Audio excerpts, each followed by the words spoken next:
Olá, vocês, ouvintes e assinantes da Rede Gama NGT. Segunda-feira, dia 12 de janeiro do ano de 2026.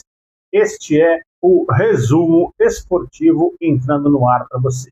Eu lembro que você pode nos ver e ouvir acessando o aplicativo da Rede Gama NGT, também no nosso streaming Rede Gama NGT e também nas melhores operadoras de TV a cabo espalhadas pelo Brasil.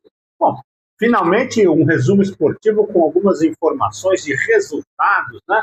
Afinal de contas, os últimos dois resumos a gente falou bastante de mercado da bola, e nesse aqui de hoje a gente já tem algumas informações. Afinal de contas, os campeonatos regionais se iniciaram no final de semana passado. Como muita gente já deve saber, mas não custa lembrar, este ano de 2026 a CBF alterou o calendário do futebol brasileiro, visando uma redução no número de jogos. Ela acabou puxando o início do Brasileirão para o dia 28, 29 de janeiro e também diminuiu o número de datas dos campeonatos estaduais, o que obrigou as federações a uma verdadeira revolução em termos de tabela, em termos de formato de disputa. Afinal de contas, foi necessário isso, os jogadores já vinham reclamando. E, além de tudo, esse ano nós teremos a parada para a Copa do Mundo, a Copa dos Estados Unidos, México e Canadá, que será jogada no meio do ano, no mês de julho. Então vamos falar um pouquinho dos campeonatos regionais. O Paulistão 2026 começou neste final de semana com, entre aspas, uma surpresa, mas não é mais surpresa para muita gente, a equipe do Mirassol. Jogando no Maião, o Mirassol venceu o São Paulo por 3-0.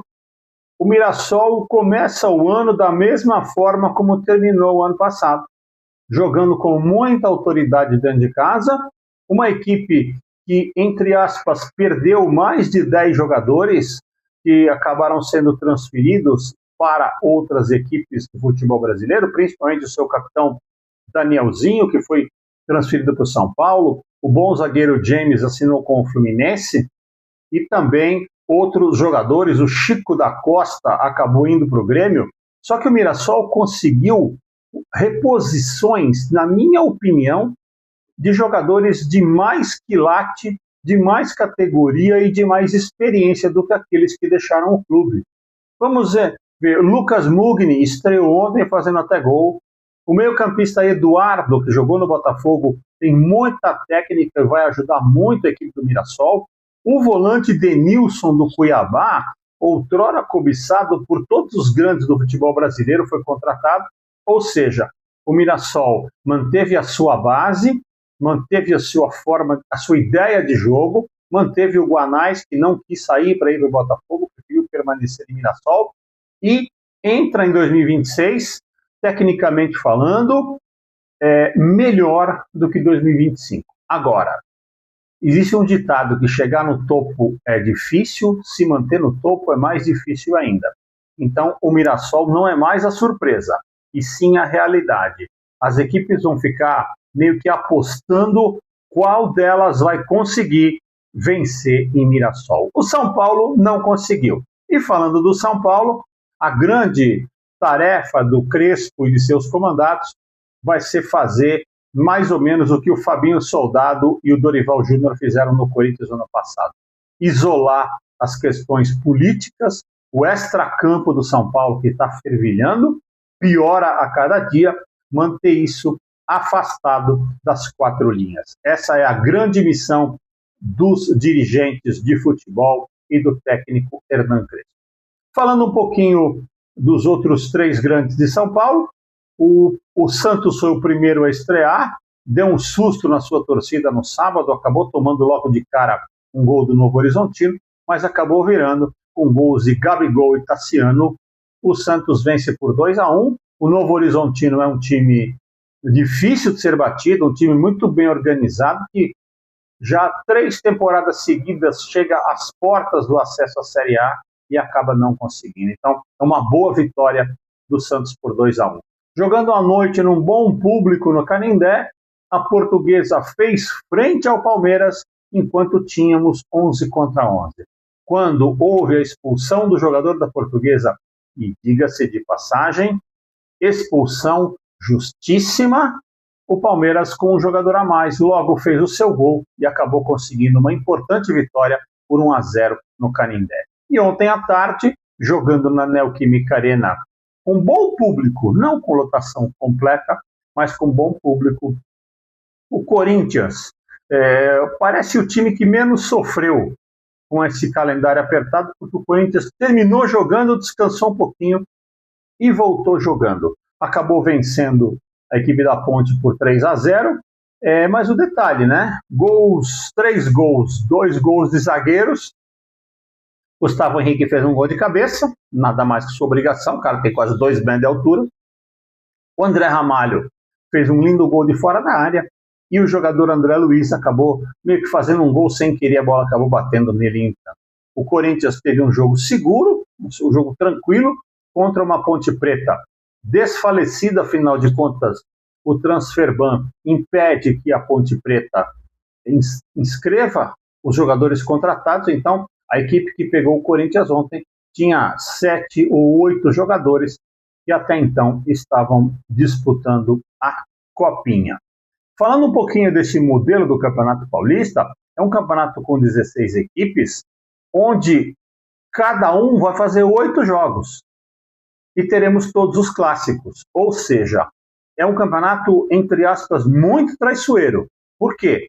Porque um time grande pode perder 2 ou 3 jogos, ficar fora da zona de classificação e até correndo sério risco de brigar pelo rebaixamento. Então, são rodadas importantes, serão apenas 4 semanas de jogos às quartas e domingos, muito rápido, muito complicado e muito perigoso para quem cochilar no início do campeonato. Então, o sinal vermelho se acende para o São Paulo, que perdeu em Mirassol. Já na quarta-feira, não sei se é quarta ou quinta, mas vamos falar de meio de semana, pega o São Bernardo, que vem de uma goleada em casa, vem muito bem, e no próximo domingo o São Paulo já tem um clássico. Ou seja, em condições normais, o São Paulo pode entrar numa situação praticamente pertinho da zona de rebaixamento no início do ano de 2026. É um campeonato que, como bem disse o técnico Dorival Júnior do Corinthians na sua entrevista coletiva, é um campeonato muito traiçoeiro. Não só o paulista, como os campeonatos dos outros estados do Brasil. Mas é o que temos para hoje. É um campeonato paulista, é um campeonato charmoso, que todo mundo gosta e proporciona que o interior de São Paulo veja bons jogos durante esta primeira parte do ano de 2026. E por falar em primeira parte, o primeiro tempo do nosso resumo esportivo vai ficando por aqui e a gente já retorna com o nosso segundo tempo. E não se esqueça, Rede Gama NGT, sempre com você. Reiniciando aqui os nossos trabalhos, este é o segundo tempo do nosso resumo esportivo pela Rede Gama NGT. E você sabe, Rede Gama NGT, pelo streaming, pelo nosso aplicativo, nas melhores operadoras de TV a cabo. Falando um pouquinho de outros campeonatos regionais, o Campeonato Carioca começou ontem com apenas um jogo de abertura. Jogando em Volta Redonda, o Flamengo acabou empatando com a Portuguesa Carioca por 1-1. O Flamengo colocou todos os seus jogadores de categoria sub-20, até o treinador, pegou a Portuguesa, que vinha bem treinada, a Portuguesa saiu na frente e o Flamengo acabou empatando. Lembro que o Flamengo foi o último time a encerrar atividades do ano passado e ainda não retornou para o futebol esse ano. Então, tem todas as desculpas ou todas as escusas para não ter tido um início de trabalho a contento. Eu acredito que o Flamengo vai se recuperar no campeonato estadual e cá entre nós, né, os estaduais esse ano não surgem como o grande objetivo da maioria dos grandes clubes brasileiros, porque terá que ser feito um bom planejamento, porque o Brasileirão, repito, começa ainda neste mês de janeiro. Migrando um pouco para o Campeonato Mineiro e também falando de tropeços, o Cruzeiro estreia o técnico Tite e perde para o Pouso Alegre em casa por 2-1. Lembro que o Cruzeiro também entrou com todos os seus reservas em campo, não entrou em campo nenhum dos titulares e acabou sofrendo uma derrota. Uma derrota por 2-1, que azeda um pouco o início do técnico Tite, que estava postado à beira do gramado. O arqui-inimigo Atlético Mineiro também meio que tropeçou e acabou empatando em 1-1 com o seu adversário. Já o América, se aproveitando do mau início dos outros grandes, acabou batendo o Atlético em casa por 3-0. O Campeonato Mineiro segue basicamente a mesma forma do ano passado, com 3 grupos de 4 equipes. As equipes jogam contra os outros grupos, classificando-se o primeiro de cada grupo e o melhor segundo colocado, para as semifinais. Logicamente, dificilmente escaparemos de Cruzeiro, Atlético, América e Atlético ou um outro. Essa é a grande dúvida, mas eu ainda aposto na boa estrutura do Atlético. Falando um pouco também do Campeonato Gaúcho, começou também no dia de ontem, nesse fim de semana. No sábado, o Grêmio goleou o Avenida num campo de péssimas condições. A equipe de Luiz Castro, já mostrando como virá para este ano, acabou se impondo e ganhando facilmente por 4-0. Já o Inter, jogando ontem no Beira-Rio, tomou um susto, levou um gol do Novo Hamburgo, mas acabou virando, e também com os seus jogadores reservas, com os seus jogadores de categoria sub-20, o Inter acabou virando, ganhando por 2-1.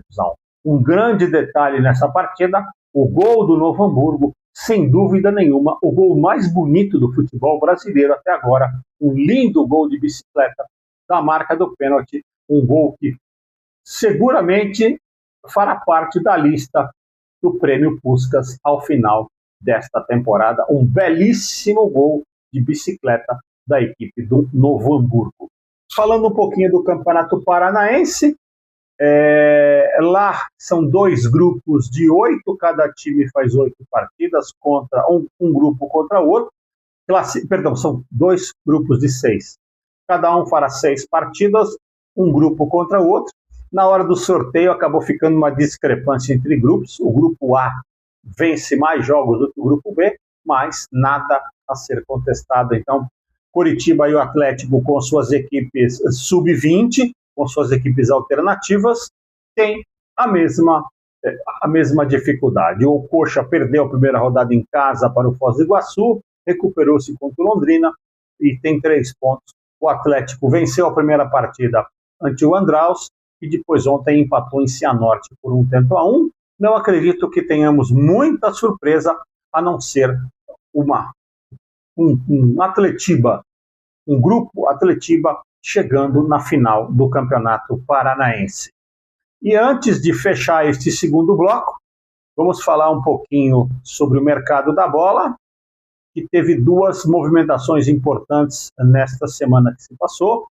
Finalmente, o Cruzeiro confirmou a contratação do volante Gerson, a maior transação do futebol brasileiro até o dia de hoje.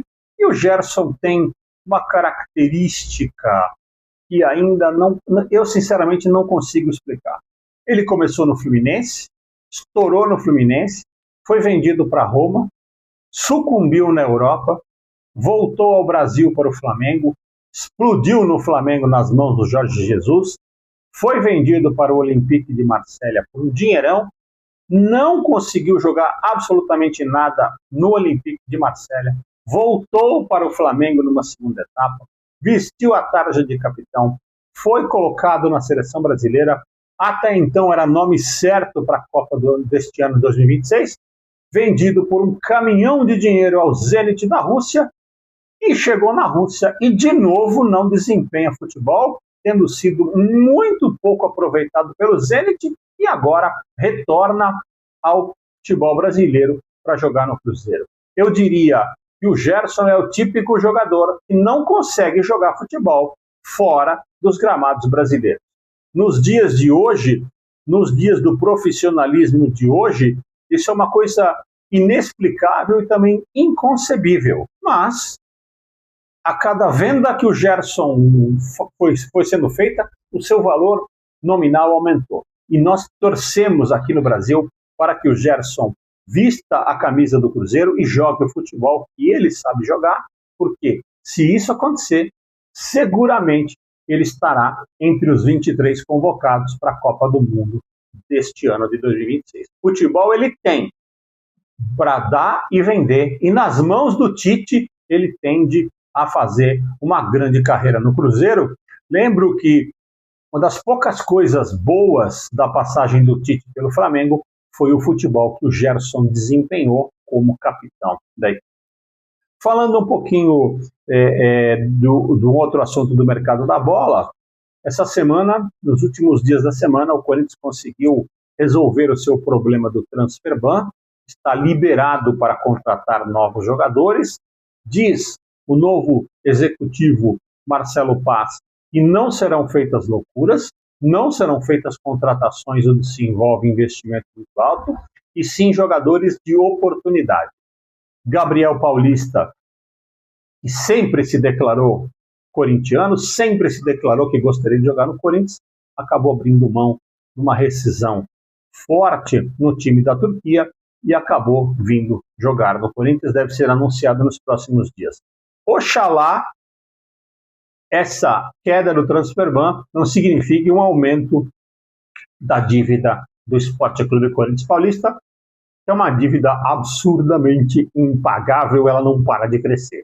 Então, o grande nome no segundo semestre no Corinthians, o melhor jogador da equipe, foi o transfer ban, que impediu que aumentasse a dívida corintiana, e vamos torcer para que o Marcelo Paz tenha paz e tranquilidade para exercer a sua função e impedir que essa dívida pelo menos aumente e comece um esquema de reestruturação da equipe. E vamos ficando por aqui neste segundo bloco, segundo tempo do nosso resumo esportivo. Volta já já com o nosso tempo extra. Até já! Começou o tempo extra do nosso resumo esportivo. Rede Gama NGT, você sabe, sempre com você. No começo de ano, a gente sempre tem a Copa São Paulo de Futebol Júnior, a tal da Copinha. Terminou a primeira fase, os 128 equipes agora se resumem a 64. E se a gente analisar friamente, eu sinto falta apenas de uma equipe entre essas 64, que é o Coritiba Futebol Clube, que acabou trazendo uma equipe abaixo do seu sub-20. O seu sub-20 está jogando no Campeonato Paranaense e pagou esse preço. Acabou sendo eliminado pelo Meia-Noite, equipe jovem que passou a fase. Nós temos muitos jogos hoje. Eu vou enumerar alguns para vocês aqui, alguns bons jogos: Chapecoense e Votuporanguense, Grêmio e Atlético da Bahia, Goiás e Mirassol. Para mim, esse é o melhor jogo da rodada. Atlético Paranaense e Ceará, Atlético e 15 de Jaú, Corinthians e Guarani, outro grande jogo. Bahia e Atlético de Teresina, o Atlético do Piauí chegando pela primeira vez à fase de mata-mata. Botafogo de Ribeirão Preto e Vasco, outro grande jogo. Cruzeiro e o surpreendente Meia-Noite. Ponte Preta e Francana, um clássico do interior. Santos e Cuiabá. Fique esperta a torcida do Santos, afinal de contas o Cuiabá é uma equipe que tem uma excelente categoria de base. A Copinha vai se estreitando e no dia 25 de janeiro teremos a grande final no gramado sintético do estádio do Pacaembu. Mudando um pouco o assunto agora para falar um pouquinho da NFL, National Football League.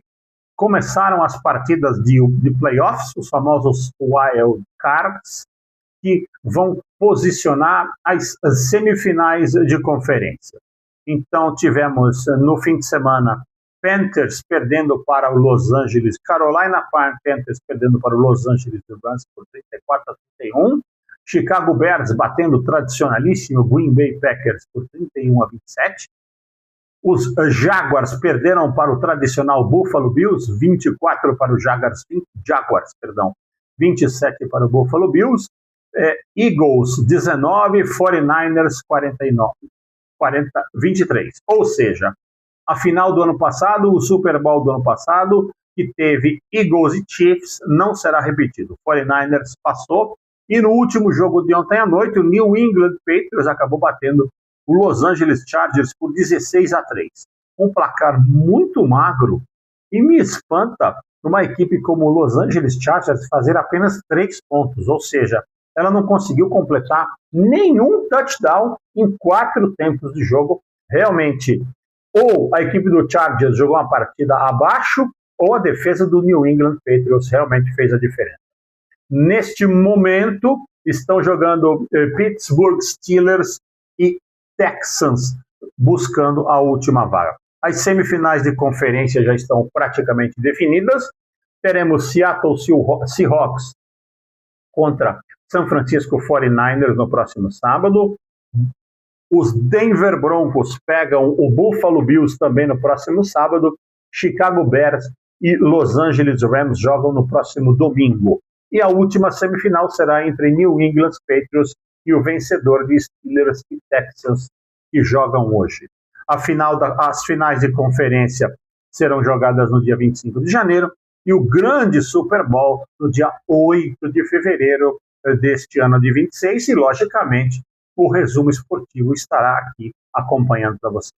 Falando um pouquinho rapidamente de NBA, nada mudou nesta semana, continua pela Conferência Leste uma briga insana pela primeira colocação. O Detroit Pistons vai à frente com 28 vitórias e 10 derrotas, seguido de muito perto por New York Knicks com 25 vitórias e 14 derrotas, e o tradicional Boston Celtics com 24 vitórias e 14 derrotas. Já na Conferência Oeste, o Oklahoma City Thunder, campeão do ano passado, vai nadando de braçada com 33 vitórias e 7 derrotas, praticamente garantindo a primeira colocação. Dificilmente alguém tira essa primeira posição do Thunder, e aí a briga é uma briga insana do segundo até o quinto colocado, com o San Antonio Spurs no momento em segundo com 27 vitórias e 12 derrotas, o Denver Nuggets com 26 vitórias e 3 derrotas, o Minnesota Timberwolves com 26 vitórias e 14 derrotas, e o Los Angeles Lakers é o quinto com 23 vitórias e 13 derrotas. Lembro que entre o segundo e o quinto temos apenas uma diferença de 2 jogos vitoriosos ou derrotados, ou seja, tudo muito, muito, muito equilibrado na NBA na sua temporada regular.